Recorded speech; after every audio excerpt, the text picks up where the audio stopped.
and you know, if you guys have to find one of the best friends of the IAPA, you know, this wonderful couple from here are the ones, and I have throughout the decades learned so much from them, and I admire them so much that I want to start by asking another applause to them.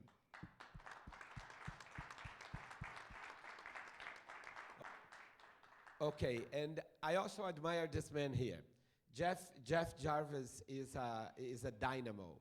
Jeff Jarvis is one of the most important voices of the transformation of journalism in the United States. One of the first to really understand the dimensions of the digital revolution and its impact on the media in general and on journalism in particular. I have admired him for many years. We have had some very hot discussions. We don't agree 100% always, which is great. And now he is doing a transformational work with his dean at the city of University of New York, that we all call by the acronym CUNY. His dean, Sarah Bartlett, is an amazing dean, and that school of journalism in the last years became a leader in this country in the area of digital transformation. And they have received a lot of money recently, so if you guys are needing money, this is another issue. You can talk to Jeff. One of the pots of money that they got was to create the News Integrity Initiative that Jeff is going to talk about here. So the plan is that he talks a little bit about the News Integrity Initiative, and then talk about the problems that generate the creation of this amazing initiative. And then I think the best part will be when you start asking questions to us here, and I'm going to do a sort of a interview with him after he talks, and then we're going to have a general conversation. So Jeff, we're glad to have you here. So normally we talk about entrepreneurial journalism because that's what we do, and we generally agree. Yes, we do. We do generally agree. So I spend most of my time worrying about new business models for news, and you spend most of your time worrying about new business models for news. But today we're going to talk about the threat to news that exists. I should start by apologizing because I'm unlike our hosts here in Utah, Matt and the Lieutenant Governor. We tend to be monolingual in the U.S. We are starting a great new program at CUNY in entrepreneurial in bilingual journalism in Spanish and English, run by the wonderful Graciela Moskovsky, formerly of La Nacion. And I was so embarrassed to be part of the university as this was going on that I started trying to learn Spanish in the car every morning for a half an hour. It was my time to learn Spanish, Estudio Español, and then the election happened, and I couldn't listen to the Spanish anymore because I had to listen to the horrible news that was going on here. So I started all over again, porque soy demasiado viejo para aprender. But I apologize that I'm terrible at this. I'm honored to be here. I'm honored very much to be here with Matt, and I'm honored to be with my friend Rosenthal, who is, and I say this earnestly, the most admired innovator in 3 languages on 2 continents. It is always wonderful to see Rosenthal at places like the Gabo Festival and see that he is a hub of much work. So I want to talk just for a few minutes about what's going on around the fake news, but I also want to start with a caveat that I come up here very humble to have stood in a moment of silence for your fallen colleagues and the acknowledgement that journalists in Latin America have bravely battled for freedom of the press, even with their lives. And that we have much to learn from you in the United States. We tend to think that when something happens here, it's the first time it happens in the world because it's America. But you have dealt with populist, autocratic, and corrupt regimes and with violence. And one of the things that I hope to do in our initiative is to create the mechanisms where we can learn from your experience and see where that goes. But about so-called fake news in the United States, I think we're going to talk about that primarily this morning. We have seen in the News Integrity Initiative, I should tell you that the money Rosenthal referred to as $14 million we received from Facebook, the Ford Foundation, Craig Newmark of Craigslist, and others to battle this notion of fake news. And what we really, fake news is a terrible, terrible title, and we shouldn't use that because it has been taken over by the likes of Trump. But I think we see it as a problem of manipulation and trust. Manipulation is the short-term issue, and again, here you have seen manipulation from other countries outside your own, of your media, but we see all kinds of new means to manipulate the public conversation. But the real problem we have to deal with is trust. Trust in media, trust in facts, trust in each other so that we can have conversations across communities. Right now we're very polarized here in this country and very mean to each other. And trust in certain institutions, which has fallen. Politics, government, journalism, academics, science even. And then finally, I think I want to talk just a minute about how media need to be remade so that we trust the public more. If we talk about fake news as a commodity that we can just get rid of through technology or government regulation, that's a mistake. We're really talking about human behavior and the problems of human behavior. I recommend to you 3 reports that were very illuminating for me. There's a think tank in New York called Data and Society that did a report on media manipulation and disinformation online. Again, that's Data and Society. It is an excellent report that tears through the trolls and the gamergators and the alt-right and all of these forces that have tried to manipulate news and the public conversation in the US. I also recommend reading NATO's Handbook of Russian Information Warfare. I'm going to sound like I'm really quite paranoid and going to put on a tinfoil hat.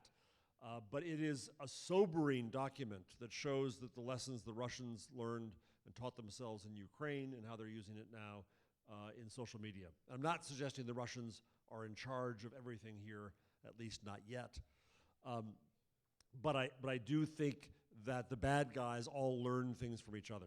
Finally, there's a RAND report, the Russian fire hose of falsehood propaganda model, which is very good. And what these show us is that what's really happening, in the words of Dana Boyd, who founded Data and Society, is that, I'll quote her, "Our media, our tools, and our politics are being leveraged to help breed polarization. Sometimes it's for the lulz, for the laughs. Sometimes the goals are much more disturbing. Sometimes I think it is to disturb institutions, even nations, even the notion of truth." The NATO handbook quotes a Russian paper author who says that information has become the same kind of weapon as a missile, a bomb, but it's much less expensive to operate. The RAND report points out that when information volume is low, people tend to trust experts, you. But when information volume is high, when there's too much coming at us, they tend to trust other users, friends. And so that becomes a fertile ground for manipulation. RAND also says that the bad guys, the manipulators, have the advantage of speed because it is much easier to make up a lie than it is to find a fact and the truth. And the result of this is that the bad guys control will be too strong. They have a real influence on setting the agenda in the public conversation. At the highest level, they attack truth. NATO says that multiple untruths are in part designed to undermine trust in the existence of objective truth. This is a major battle. And again, I want to emphasize that I know that you have all dealt with this in your history, in your nations. These are lessons we are just now starting to learn in the United States. And I hope that we can have dialogue so that we can learn much from you. Now, what do we do about this? We tend to throw the things we know at this. The first is to fact check. And mind you, fact checking is very important. It's part of what every journalist does. It is a vital function, but it is taking a weak weapon to a war. It's not sufficient. There's more that's needed. The other thing we argue that we need to do is what we call news literacy. And I don't like that title very much because I think that it is patronizing. It says that if you read our news, you're literate. If you don't read our news, you're illiterate. That if you just all read our news, everything would be okay. And I think there's something deeper that's going on here. And we have to acknowledge our own responsibility in the news media, especially in this country, for the lack of trust. Our trust numbers have been going down. They've been going down since the 70s. It's not the internet's fault. So what's our real goal? I think that in part our goal is to foster the means for a civil public conversation. If you come to all of our social platforms now, you see a very uncivil, rude, difficult, hateful, sometimes, conversation. And so I think that responsible sharing and civility and returning to these norms is where we start. It's a precondition. So what about the platforms? Facebook and Google and Twitter. I think it's important to say that they cannot fix this with an algorithm change any more than they caused it with an algorithm change. The internet, I think, exposed perhaps centuries of frustration with major institutions like government and politics and media and education. We have to accept our own responsibility in the creation of this notion of mass media and the mass, treating everybody all the same.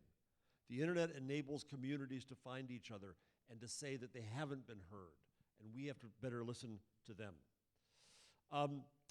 Google and Facebook have done some things that I think go in the right direction. Let me tell you about Google. Ben Gomes, who's in charge of search engineering at Google, one could say he's the most powerful man on earth these days. He wrote a post a couple months ago in which he said that Google was going to change how it viewed sources in search. I'll give you an example. If you searched for climate change, the words climate change, a year ago, you would have gotten, in my view, good results, scientific results. But if your query was, is climate change real? You would have gotten half ridiculous results, in my view. Paranoid conspiracies against climate change. Why? Google wanted to anticipate the needs of the user. Google valued relevance. And basically, people who were ignorant enough to ask, is climate change real, were ignorant enough to click on all of these links from conspiracy theories, and they rose up. And the problem was, I argued with Google, that they had to map the manipulation that was occurring of them and perhaps then of us. And they had to compensate for that manipulation. And that's what Google does now. So Ben Gomes wrote this post a few months ago in which he said that Google will now account for the reliability, authority, and quality of sources in search ranking. That's a very big deal because it means that Google now has to take a responsibility. I don't think they're being editors, but I think that they are taking a quality judgment about sources. And now if you search for, is climate change real, you get scientific results, which means that Google sided with the institution of science. Facebook, on its behalf, started the fact-checking effort, which is an effort to try to find so-called fake news early. And really, the fact-checking that's done is to train Facebook's algorithms so they can recognize manipulation earlier. And I think that that's helping. There's also something we started out of my center, out of the News Integrity Initiative, called the Open Brand Safety Initiative, with a bunch of companies, Storiful, Moat, Trust Metrics, and others, in which we start by identifying the worst of fake news.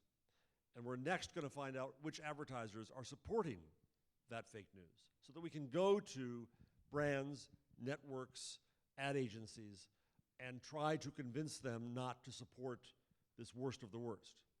We're also going to go to media companies and say that when they put up so-called recirculation engines, Rev Content, Taboola, and Outbrain, they're often supporting financially and through distribution what I would call fake news. So we have to rob the manipulators of their economic support. We have to recognize our responsibility when it comes to how we promote them. We have to map the manipulation. The platforms have to stop the creation of fake accounts and bots, particularly on Twitter. I think they're only beginning to wake up to this, how much they're being used. We all have to, in society, make responsible choices around civility. And in the end, I think our biggest function for media and Facebook is to make strangers less strange. Because what's happening is that Donald Trump can stand up on his first day in office and accuse Mexicans of being rapists and thieves and so on, and can get away with it because we don't know enough people from Mexico and from Latin America. If you look at the German election, the largest proportion of votes for the AfD, for the far right-wing neo-Nazi party, were in East German states where they had no refugees. It was the stranger that is the threat. So what do we in media do, finally?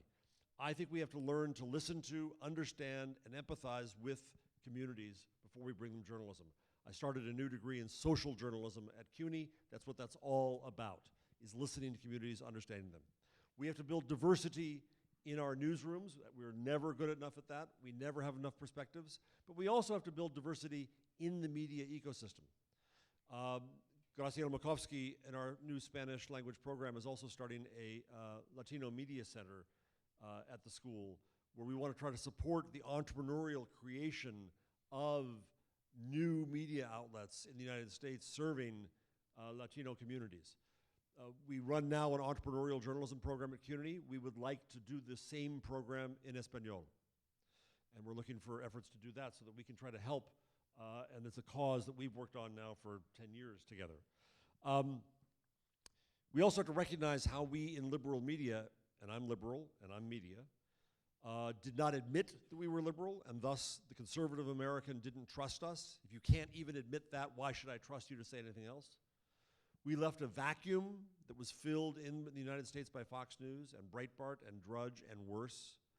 I think we need to invest in responsible, fact-based, journalistic, conservative media in the US. My liberal friends don't like it when I say that. We have to share power with the public. There's an effort called Hearken, which I think is very good, that enables the public to assign journalists. We have to learn how to convene communities into conversation. There's another neat new company in the US called Spaceship Media that brings together communities in conflict to get them to understand each other. We have to take journalism to the public where the conversation occurs. We still think that everyone has to come to our site or our newsstand to get the news. We need to take our journalism to Facebook and to Twitter and to Instagram. We're starting to do that, but we need to recognize that that's where our public is. We need to come up with new forms of journalism. And finally, the thing that concerns all of us every day, we have to come up with, obviously, new business models for journalism, not only so we can survive, but so that we can recognize the ethical difficulties that the business models we have create. The mass media business model, which worked beautifully when you had a world of scarcity and we owned the printing press and the other guys didn't, doesn't work well in the world of abundance on the internet. And so what happens inevitably is you get more and more and more ads, the prices go down, the desperation goes up. Or as I like to say, the volume-based advertising model leads inevitably to cats and Kardashians. And ultimately it leads to Donald Trump, because we're trying to go for traffic, traffic, traffic, traffic. We need to come up with new business models around commerce, membership, patronage, events, and other mechanisms so that we can find a broader base that not only supports journalism and subsidizes journalism, but that also takes us out of this addiction we have to traffic for traffic's sake, which I think has made us a fertile ground for manipulation. It was very easy for the Russians and the trolls and the alt-right to manipulate us because they knew how to write clickbait headlines and get them out there. So that's what I wanted to suggest and what we're going to try to work on at the News Integrity Initiative. and I look forward to our conversation. Great. I think it was a good. I think it was a good presentation for the general. Let me start with two little things. One of the disagreements that I had with him, I mean, I think the only one, is that and everybody here is going to be on his side, so I'm going to tell anyway, is because I became really very interested and enthusiastic, I must say, in non-profit journalism. As I saw this industry shrinking and the business models being attacked, etc., and Jeff kind of pushed back, and he even called me in a conference like this with many more people. He called me communist. He said, "Rosenthal, you don't like profit. You are a communist." And it was a nice joke, but I said, "I'm glad you're doing this in the United States and not in my country in the 60s or 70s. Being called a communist would even as a joke would get me in trouble." But no, but I think he and also when I started teaching entrepreneurial journalism, Jeff advice was don't allow them to come up with the students to come up with a project that is based on non-profit, because the key is to develop a sustainable, profitable business model, and I agree with that too. I just think that the non-profit will have a role and a part in the media landscape that. But let me move back to. Let me just say, I've come to agree with Rosenthal more, because it is part of the ecosystem. Yes. And I think that even if you go to The Guardian, which says that it seeks profit, it is now begging for money from people.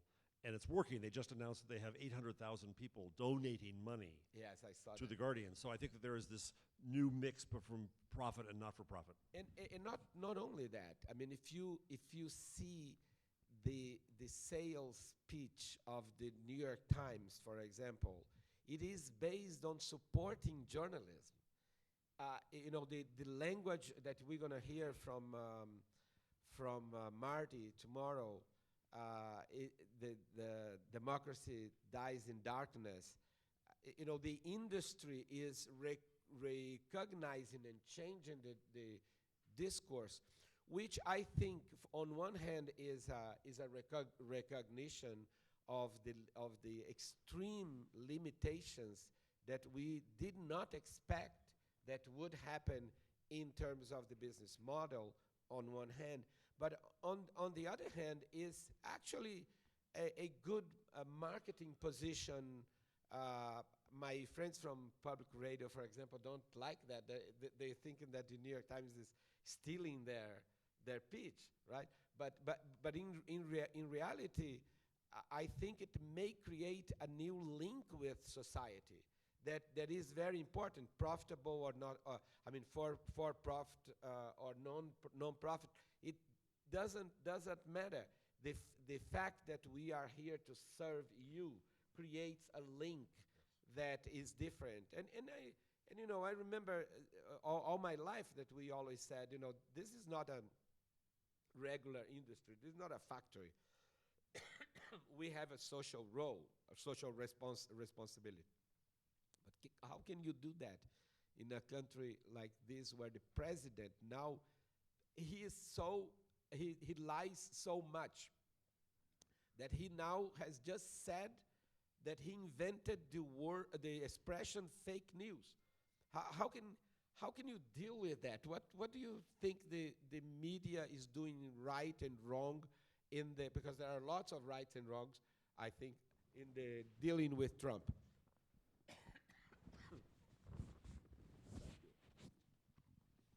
I'll be curious to hear what you think of this. I haven't blogged this yet. I'm coming to think that we almost need a Truth and Reconciliation Commission from journalism and the platforms. I don't think we've begun to accept the responsibility that we have for where we are. We tend to blame the public. We make news. News is wonderful. It's all the public's fault. They don't believe us. If you look at the election, we in journalism did a lot wrong, right?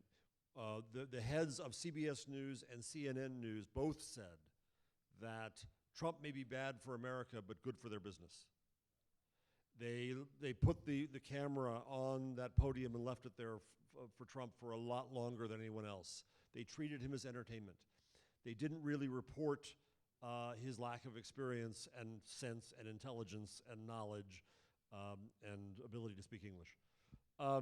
Especially cable news. And Cable news was awful. Was awful. I mean, even CNN, I mean, it was completely awful. I mean, the debate will finish, and immediately all the cameras would go to him to give him extra time. And they would let him call in when they let others call in. The New York Times story about Hillary Clinton's email, I think, was overdone. We have this notion of false balance in American journalism where everything Trump did wrong, you had to say something Clinton did wrong, and all we had was the email. So the email story got raised up far beyond its news judgment appropriately. So I think we did a lot wrong. We also predict.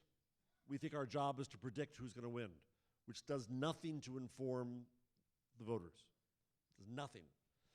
It just makes us look like we're smart and savvy, even though we turned out to be very wrong. So what do you do now? The problem now, I've been thinking about this, and I'd love to have this conversation with you over a few beers, is what we now see in American media is finally the media are saying, oh my God, he lies. Oh my God, he's wrong about that. Oh my God, he's causing damage. We can't believe this is going on, but it stops there. Well, what about that? What damage is being caused? What should we be reporting on? What do we do about this? The media is just acting shocked these days. If you watch the morning show on MSNBC while you're here, it's Joe Scarborough was a conservative Republican on a liberal channel, but even he now has left the Republican Party because of Donald Trump. So every morning they say, oh my God, I can't believe what he did today. What does that do for the country? I don't know what our news strategy has to be. In manipulation, I'll be curious about this too in your reaction. In manipulation, there are some who are beginning to say that we in journalism need to practice what they call strategic silence. So the problem is that when we fact check and debunk the manipulator, no, Hillary Clinton did not run a sex ring out of a pizza parlor, right? All we do is take that notion and put it into the public conversation. So we do the work of the manipulator by spreading that idea, even as we say it's false. So we need new strategies as journalists to figure out how to report the methods but not the messages, how to deal with an incompetent leader. I don't know. Well, first of all, there's so many things interesting in what you said, but first, let me start with the last one. Our policy for our history of the 100 years or 150 years of newspaper, I think has been based on not deny rumors in windows or whatever, because when we say that's not true, we were giving credit to it somehow. But I think that the new media ecosystem created other forces that pushed us to do that, because it is really. I know that you have this idea that the fact checking it's not sufficient. Yes, and you're right. But the fact checking as a new discipline of journalism and a new genre of journalism that has been, by the way, a commercial. We are offering a course free online on fact checking with Laura Zomer from Argentina. That starts next week. Free. Did I say free? Yes, free and wonderful. In Spanish. Supported by the way, by Google News Lab. But it's a genre. I think we really have to deny to have the fact checking, yes, because it is different. Yes. Because in the past the rumor mills did not have the power of having audience as as it has now. So it is now really What do you think we have? What should we do about that then? Because well, you're right, it changes. I think we should keep developing those techniques but I like the first part of your very bold idea of the truth and reconciliation. This is what the United Nations does when in post-war situations. But I heard you saying with the platforms. Both the platforms and media. I think before. I thought it was between the platforms and media. No. The platforms aren't the good guys more than media. Well, we both made mistakes. I know, but if you compare what happened in Europe and in some in this hemisphere as well on how we deal with the platform, some of and how the platforms are changing. In part of your presentation, you talked about how Google's changing, how Facebook's changing. It is part of the problem that publishers and platforms have to talk more and have to work together. But do you think the platforms are understanding that they are not as neutral as that there is a new beginning for them to understand their responsibility, that they are also publishers? Well, I argue that they're not media. If we in media try to define them in our terms, we limit what they are. We don't really see what they are fully. However, I absolutely agree, they have to learn much more about their public responsibility. And I have argued to both Facebook and Google that they should hire senior journalists, not to edit, not to create content, not to compete with us, but to bring a sense of public responsibility to what they do. I'm not saying they don't have that, but they don't have it the same way that we do, that we know there's an impact of what we do. And so I think the platforms are the problem is this, Rosenthal, the platforms still see this as a public relations problem. So all the efforts they do are run out of their marketing departments. The only thing that matters in Silicon Valley is the product department. And we have to have this voice there that says when you make new search rankings, you make new news feeds, you make decisions on Twitter, that you do so with this idea of public responsibility, and we should help them. The other concern I have going out there, when I was down in Peru for a FNPE event on entrepreneurial journalism, I talked to journalists from Colombia who's told me, and tell me if I'm wrong here, that the peace referendum was lost in great measure on WhatsApp. And so that there's another platform out there where we can't watch what's going on because they're private conversations. The technology is going to change faster than we can. The manipulators are going to be way ahead of us. What we have to do mostly, I think, is recognize, we have to listen to the public conversation. So what I argue is that Google and Facebook should be much more transparent about the manipulation. Facebook should have revealed all of the Russian ads as soon as they knew that they were there and not waited for a public furor. They should reveal not only the ads, but also the targeting criteria so we know who was being targeted with what message. They should have gotten way ahead of this and said, we're being manipulated. That means they're trying to manipulate you, the public, and here's where we stand. But right now, they're still behind. And let me tell you one thing about WhatsApp. Well, the thing of Colombia is a great case study because there is an interview that one of the managers of the campaign against the peace agreement tells how he was manipulating the sentiments in social media in general, and it's such a cynical statement that, but it's the essence. It's almost like exactly what the Russians allegedly were doing here. But the WhatsApp case is also very important and very understudied. The WhatsApp case is that people in Latin America live on WhatsApp, and they create their own social media within WhatsApp. And when the news organizations start to be present in WhatsApp correctly, because this is where people are, WhatsApp is hostile against the media, against the newspapers. They shut down abruptly operations of media because they consider spam. I really don't understand where their heads are, why they do that. But anyway, so going back to our truth and reconciliation. This is going to get me in trouble, I If you think. were no, but let me see. How can we move out of that? What is the role of publishers? What can we do in a world? Because there is this other phenomenon that the lieutenant governor in his speech mentioned, the echo chambers and there is a word in English, and I think in Spanish and Portuguese also, homophily. Homophily is a sociology trend or whatever theory that talks about how we love the same, and we want to be surrounded by people who think like us. And we always had this trend, but now we have this exponentially bigger, right? And this is the problem, right? Because you are having tribes that unite, and WhatsApp is making this possible in also in another dimension. How can the media help to break that? Well, I don't know that we want to break it, because it's both good and bad.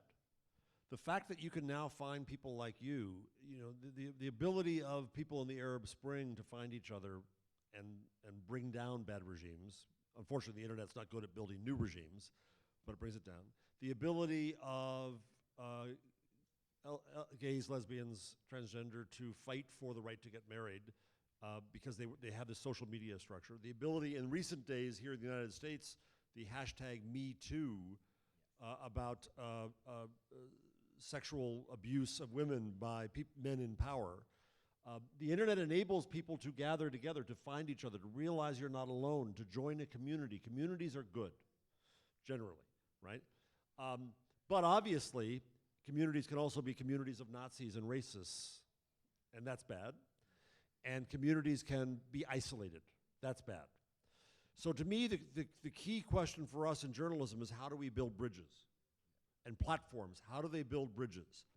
How do we make strangers less strange? It's argued that Facebook should expose you to ideas that you disagree with. And Facebook says that their research reveals that if you are here and they present you with views that are here, it'll only make you more solid in your views. And I thought about that, and I think that Facebook is not a platform for ideas, nor is it a platform for information, only accidentally.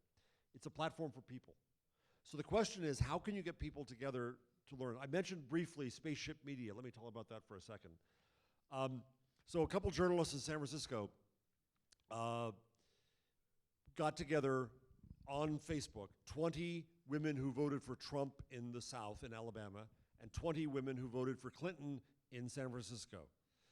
And the journalist interviewed them all, got to know them, then introduced them to each other. And they put them in a Facebook group. And at first, they talked about their kids and soccer, football, and so on. But it didn't take long before the conversation went boom. But then magic occurred. Then the people in the conversation came to the journalists and said, "We're getting in trouble over here. We need some facts. Can you look up some things for us?" They trusted the journalists. They trusted facts. They trusted journalism. It's kind of a beautiful thing. But that was a whole different kind of journalism. The job of journalism there was to convene two communities in conflict and then recognize that journalism added to the conversation. We have to recognize that journalism's job is to convene communities in conflict into informed and civil and productive conversation. That's a very different view of journalism. And we can use the platforms to do that, and they need to learn how to help us. Yes. I'm going to open to questions, Or arguments. but let me do one first while you prepare. There's a mic there and a mic there. Going back to our entrepreneurial journalism interest and the classes that we teach, etc. I remember when I talked with the executives of a newspaper in Latin America that my new class, because I want to move from online journalism and multimedia journalism to the next new thing, and I thought about mobile journalism or and entrepreneurial, and I decided to do entrepreneurial. And but this executive said, "Oh, Rosenthal, so now you're on the other side. On the other side, you are going to be teaching people to create startups against us." I want you to comment a little bit about entrepreneurship in traditional media companies like those represented here. How important is to bring the startup culture, mentality to the news organizations that are here? Can you elaborate a little bit on, and then you, please. Again, and preguntas, questions in Espanol, please. I'll listen to this, or Rosenthal can help me. When we started our entrepreneurial program, we started our school 11 years ago. We started entrepreneurial 11 years ago. My belief then, I think yours too, was that innovation was going to come from the startups. That the old companies were still about protecting. That's not true anymore. It was the innovator's dilemma theory that kind of helped to give us this. And I made mistakes in that. I thought that hyper-local journalism, local blogs, would be the new building block of journalism. I was wrong. Journalists don't want to go into business. They're not good at adding or at selling. It's a risky thing to do. It didn't work that well. I still have a lot of faith in entrepreneurs to invent new ways, but I also now have the faith that the legacy media companies, all in many countries, and I've visited some of you in your offices, see the need for innovation and see the need. So we also see that there are a bunch of new job descriptions out there, which means we have to change journalism education. So at the center I run, the Town Night Center, we started what we call communities of practice, bringing together, for example, the top 20 people in product development, the top 20 people in audience development, top 20 people in commerce. These are brand new skills in a newsroom. We never had product development because we had the product. It was a beautiful product called a newspaper. It worked wonderfully. It was a miracle. Now we need to develop new products. Audience development. We had one kind of relationship with the public, which was talking to them. Now we have to listen to them in new ways and work with them in new ways. So these are entirely new skills. And I think that the way innovation occurs in news companies now is a constant environment of product development. Is constant, and what we make our students do, the big lesson I learned in teaching entrepreneurial journalism and social journalism is that the primary skill we have to teach in both is listening. We are bad listeners. We think we know best. We take our product out to the world and say, here, you're welcome.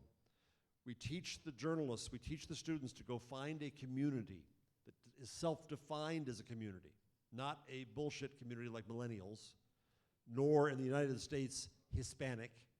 You know, my students come from outside the country and say the first time I was ever called Hispanic was when I came here, because we Anglos think everybody who speaks Spanish has something in common, which is absurd. So not those kinds of demographic labels, but instead real communities that define themselves as communities. And we tell them, don't talk, listen. Observe, understand what their needs are, come back with inspiration, build a product that's going to serve those needs, go back out into the market, learn whether you were right or wrong, and keep doing that. So the entrepreneurial spirit becomes our core job. We don't just produce a product called news. We help communities. But you know, he wrote a book called What would Google do? What? What would Google do? What would Google do? This was how many years ago? 10 years ago? No, not 7 years ago. I mean, the thing of the entrepreneurial journalism, and it is about that. It's about how can we learn from those companies that are creating the new world and enter the wave. We were together in Google a couple of weeks ago for a journalism summit, whatever, seminar they had there. And there was a moment there. There were 9 what they call PMs on stage. PM is product manager. Another commercial for me too. In the ISOJ, the best conference. The best conference in journalism anywhere. Journalism in April in Austin. This year, by chance, I realized that I put on the same panel the product director of the New York Times and the director of product of the Washington Post. He said, "What the heck is going on here? This product." So we are on the second week of a free online course on the Night Center on product management for journalists. This is a new concept. This is one of those entrepreneurial new concepts that, and I had a pushback on Twitter for a guy. This is a free course, and the guy was kind of trolling me on Twitter saying, voy a hablar en español porque le escribió en español. Yo odio a este nombre con toda mi saña. I did not even know the word exactly, but he was saying, I hate this word. And I tweeted back, do you really hate the name or the concept of having a product manager? You know, and he responded, we have other names, you know, editor, writer, whatever, you know, the traditional names is a sort of the resistance, right? But how can you deal? I mean, you had a structure that was made to deal with one product, your newspaper. Now you have multiple products. So maybe you can learn a little thing from Silicon Valley and adopt new concepts, right? I wrote a very long post on Medium. Medium tells you how long it takes to read it. It was a 40-minute read. Oh my gosh. That said, if I ran a newspaper, parenthesis, that will never happen, parenthesis. But in it, I talked about this idea of product being the key. Now, mind you, I don't like the word either, because product makes it seem as if it's a finished product, when this is a process. We're a service. We're constantly figuring out how to serve. And audience development, I don't like that either, because audience is a one-way word. But these are the words we use now. Engagement. But we now know that we have to be out there listening to markets, and I think Deseret News here with Matt and company, they do a very good job of seeing their world in terms of communities and how they serve communities. That to me is the essence of how we fix journalism and the business model. And it's a traditional media transformation that is exemplary, a role model. But yeah, no questions? Arguments. Good, please. Yes. Por favor. Let's rock and roll. Microphone. Microphone there and there. So, yes. Go to microphone. Por favor. I'm Yes. sorry, you were first? Or you want me to? I can take it to you. Oh, no. Hi, Alejandro Aguirre. I used to be a journalist back when work was more fun. I'm retired from that now. But I am conservative. I worked very, very hard when I was at my newspaper, Diario Las Americas in Miami, and I worked very, very hard in the news side to be as objective as possible and stay away from adjectives as much as possible. And Mr. Jarvis, I have to confess, I worry when people talk about bad guys and good guys, because what may be bad for you is good for somebody else. And I believe that the manipulation has gotten much more sophisticated, but I saw, or thought I saw, manipulation 10, 20, 30, 40, 50 years ago, when I would look at the way U.S. media would cover news in Latin America, the little amount of coverage that was received in news in Latin America, and how homogenous it was, even in U.S. press in particular.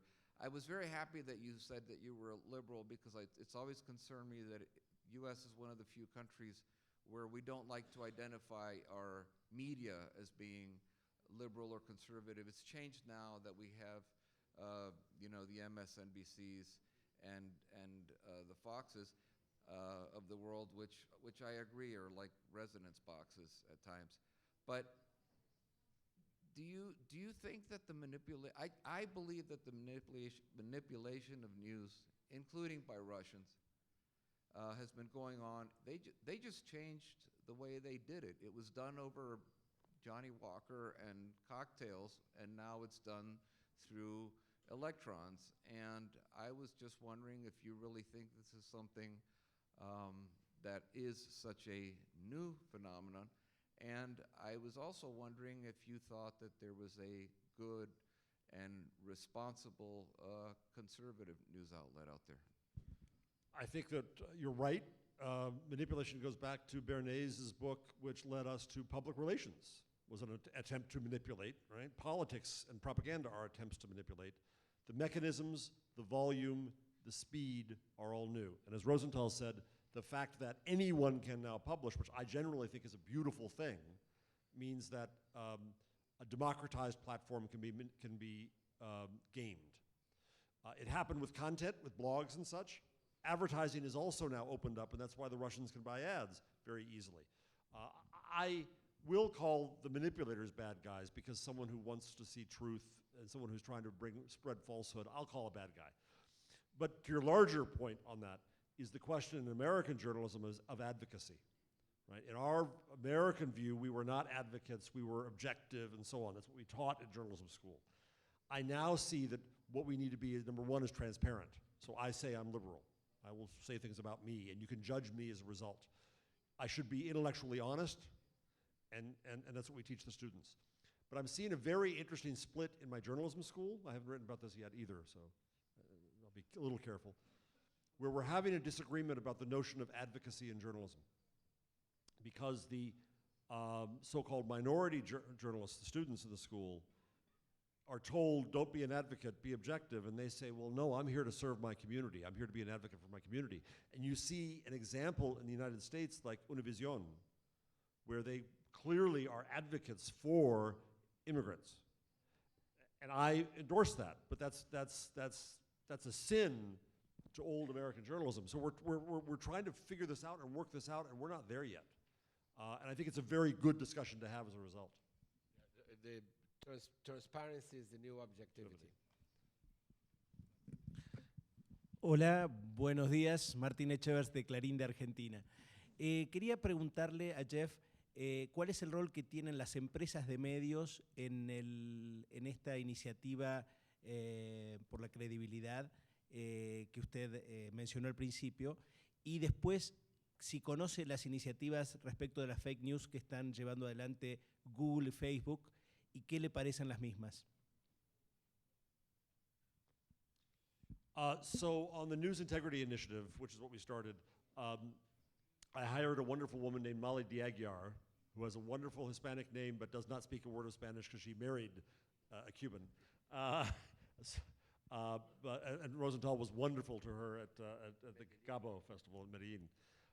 She's wonderful, and she comes from a foundation world. So she's making major grants to organizations like, we haven't granted them yet, but I presume we're going to grant to FNPE, to Internews, to Data and Society, to Spaceship Media, which I mentioned, and Harkin. So it's a lot of that going on. We don't have enough money to change the businesses of media companies. Google started the Digital News Initiative in Europe with 150 million euros, some of which is making a really good difference, some of which is going to crap, but some of which is doing very good things. So I think you have to get to that scale to start to have a difference when it comes to the innovation in our companies. What are Google and Facebook doing? So Facebook started this effort to pay fact-checking agencies to fact-check posts that Facebook identifies and sends to them. We still haven't gotten any data from Facebook about what impact this has on user behavior. We don't know yet. There is some fear that putting a flag on that says that these big institutions say that's wrong will only make it more popular among the alternative forces, the paranoid. So we don't know enough yet to know how this is working. I think it's important. I think that Google's change in its search ranking that I talked about earlier is probably even more important. Google publishes openly a document about how it has human beings rank quality of sources, of websites. And then Google's algorithms, its artificial intelligence, learns from that to predict quality. And that always changes. So I talked with the Google people, and I said, well, for example, would the age of the site be a good signal? Right? We have the case in the election where the Denver Guardian, a publication that does not exist, was suddenly created to say that the Pope endorsed Trump. It was a lie. I bet the man who did this, he did it to make money, period. But the site was 2 weeks old. So you could say the site age is a good indicator, a signal of distrust. But immediately the bad guys, I'll say bad guys, learn from that. So what they're doing is they're buying old sites to put content on them. So Google always has to work, Facebook has to work to try to stay ahead. They're just beginning, I would say. But I think one of the keys in that effort from the platforms now is the follow the money part. Because there are in psychological warfare and propaganda, etc. As I think part of this should be seen. There are many aspects, but so there are people pushing for misinformation there for political reasons, for ideological reasons, and for money, right? So the fact that a kid in the Balkans, in Macedonia, could get $10,000 per week, or by creating fake, completely hoax news site, and that the platforms was neutral and hands-off enough to let it go, it's totally absurd. So now they are doing this kind of analysis and Twitter has been doing nothing. Twitter just announced that they're going to stop taking ads from RT and Sputnik. And Twitter prides itself as an open platform. I love the internet as an open platform, but I think we have to learn that complete openness inevitably leads to trolls and such. Even Reddit is now getting rid of certain things. Patreon is not letting certain kinds of sexual content be supported. So what we saw in the old days of social media was that everyone agreed that child porn is bad. Was that our only standard in society? We have to move up from there and say what else where we take responsibility. The internet will be open. I want the internet to be open, but if you have a brand and a platform, you have a responsibility. Any other? Oh, yes. Yes, Professor Hassan Nassar from RTN Radio in Colombia. You mentioned the Colombian case, and I think it's really passionate to understand. You talk about manipulation, how the people in the peace process in Colombia, especially in the media, they played the role. Society was used to two kinds of discourse. First, people were saying that the peace process was perfect, was the best thing to do for the country. And on the other side, a lot of emotions, a lot of tensions, a lot of things that were said that were not true. And we are finding out that today they are truth. They are especially truth. So the role of the journalism and the media, how do you perceive that? And the other quick thing, you mentioned a lot of Trump. My question is, do you think we are under the impression that for the first time, a populist, somewhat with the populist discourse is in the American White House, but we in Latin America, we have that all the time. So we're used to populists in government, even though they are from left or right, and it's easier for us to work and do journalism in that direction? Absolutely. So let me remember the first one before Trump was the Colombian.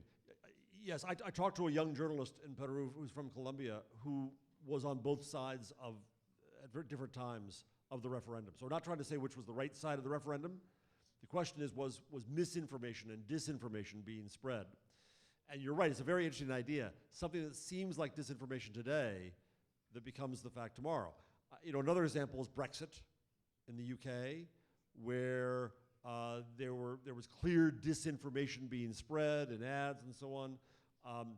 The reason I bring it up is my fear about WhatsApp is that we can't see what's going on there. We couldn't see the ads on Facebook. Now Facebook says that they'll make political ads more transparent. We never could see ads in direct mail. We never could see ads on robocalls, on phone calls. I wish the platforms would set a policy of radical transparency about political advertising. That's advertising.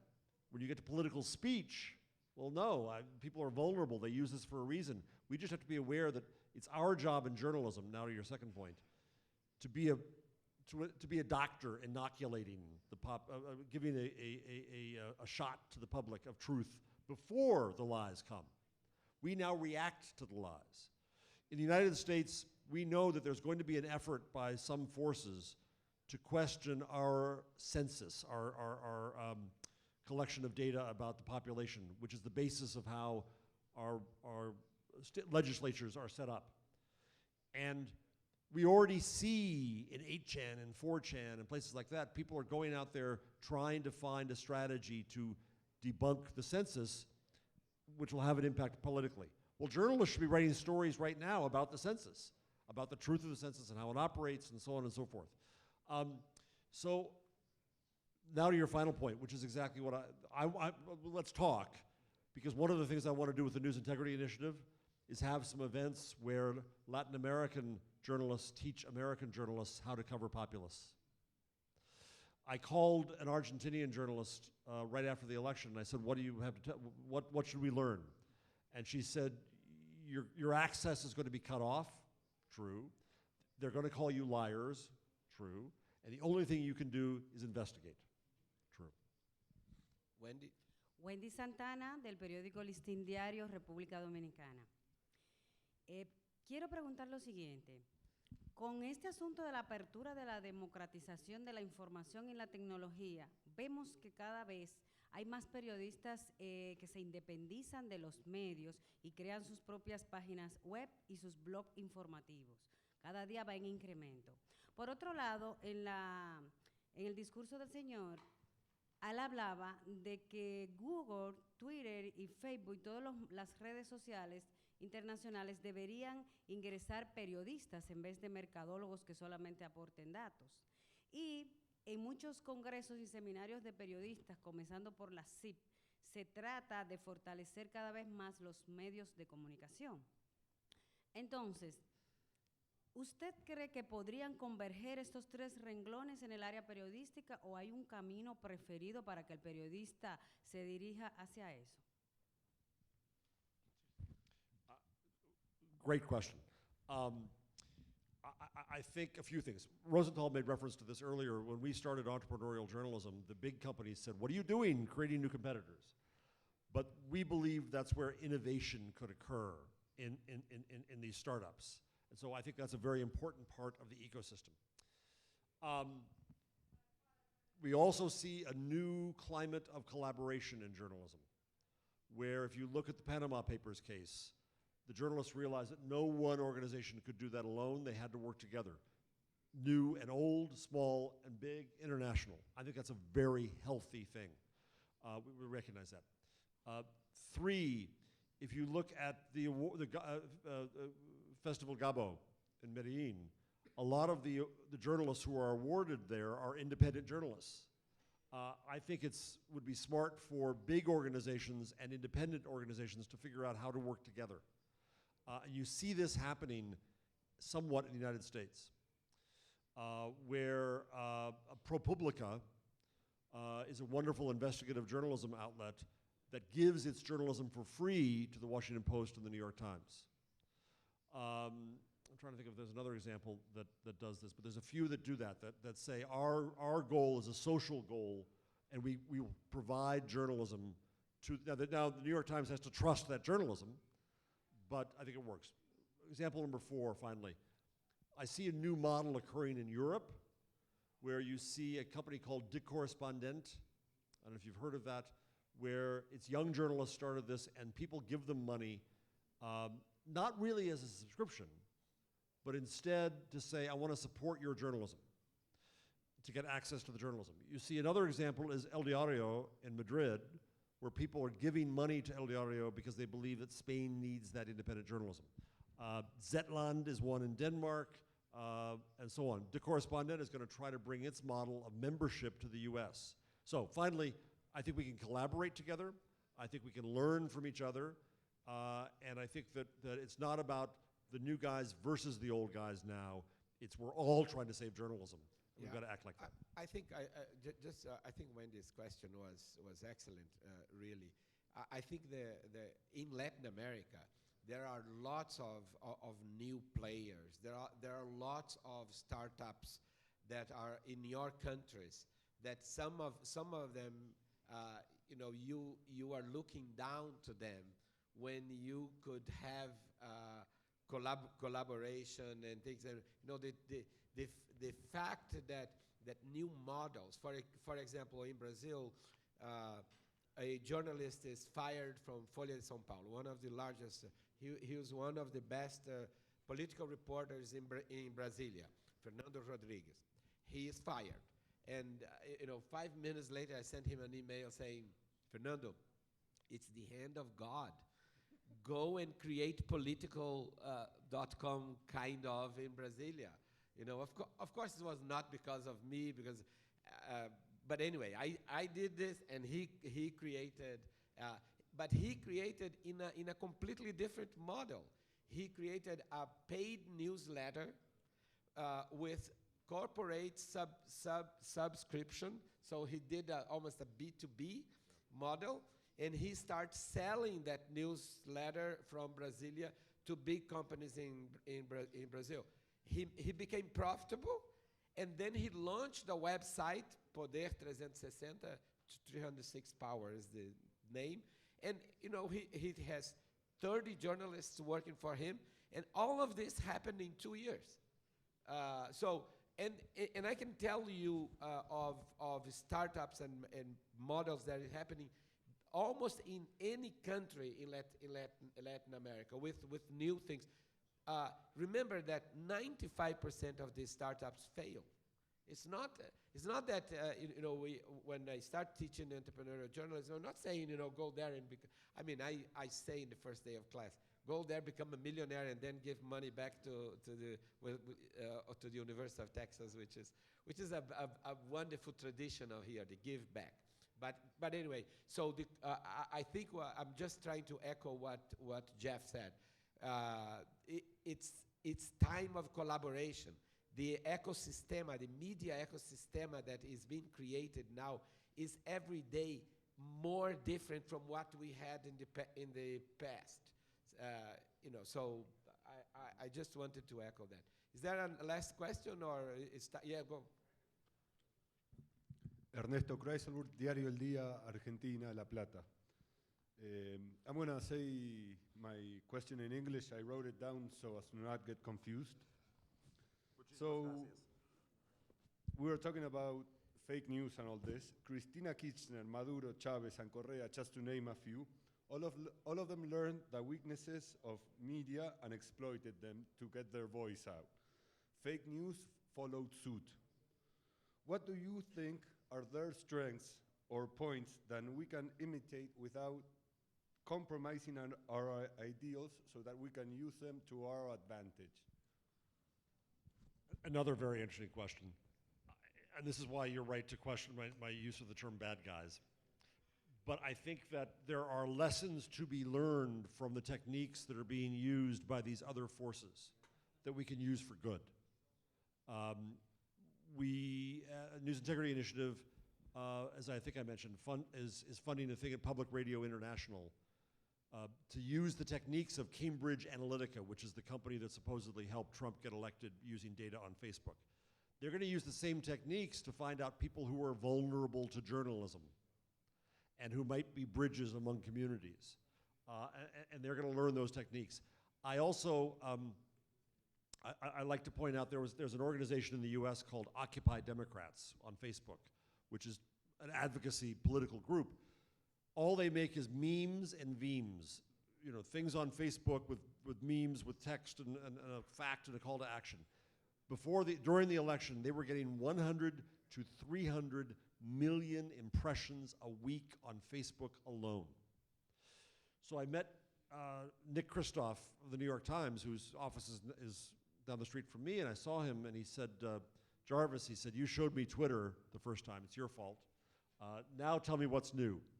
And I said, memes, young man, memes. And I'm not suggesting that he should stop writing columns, but I am suggesting that he should take what he writes and put it in the form that people will use. Last point. Besides ISOJ, which is the best conference alive, and this one, which is wonderful, I also like to go to one called VidCon. in Anaheim, California every year, which is a YouTube fans conference. 28,000 fans of YouTube, mainly young women and girls. It is phenomenal. It is life-changing. The first year I went, I was going to interview young Turks on stage. My daughter, who is now 20, said, "Where are you going?" I said, "Los Angeles." She said, "Why?" I said, "Have you heard of VidCon?" And she said, "Well, yeah." Like, "Why aren't you taking me, you terrible father?" So the last 2 years I have taken her. And I learned a couple lessons there, which is my point. We need to watch these things, whether they're good or bad, and learn how they're interacting with the public and use this for journalism. So the 2 lessons I learned at VidCon. Number 1, that content is not always a product or a destination, it is a social token. When my daughter shares a video, she's not saying, "This is a very good product, you should sit here and watch for a half an hour." She's saying, "This speaks for me. This says what I want to say. This is part of our conversation. This says what you were trying to say. This is about us." How do we bring journalism to the middle of people's conversations? That's a big lesson. The bad guys are excellent at that. They recognize where people are having a conversation and they're vulnerable to lies. How do we bring people vulnerable to truth?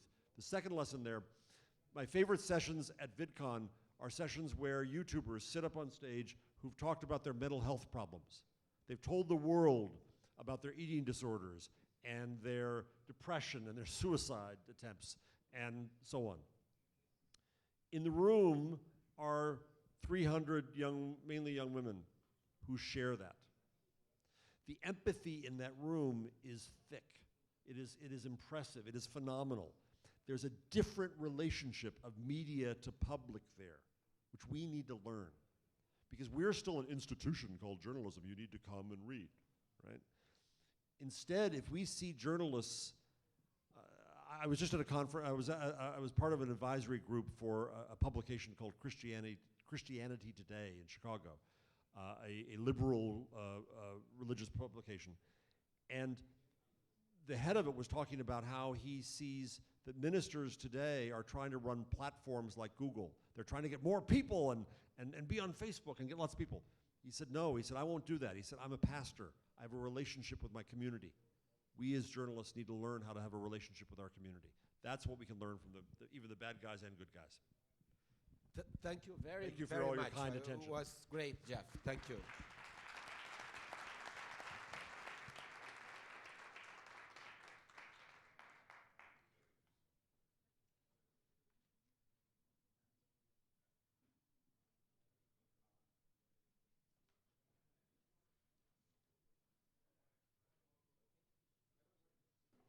I see? Yes. At this point, there'll be a 15-minute break for coffee right outside these doors.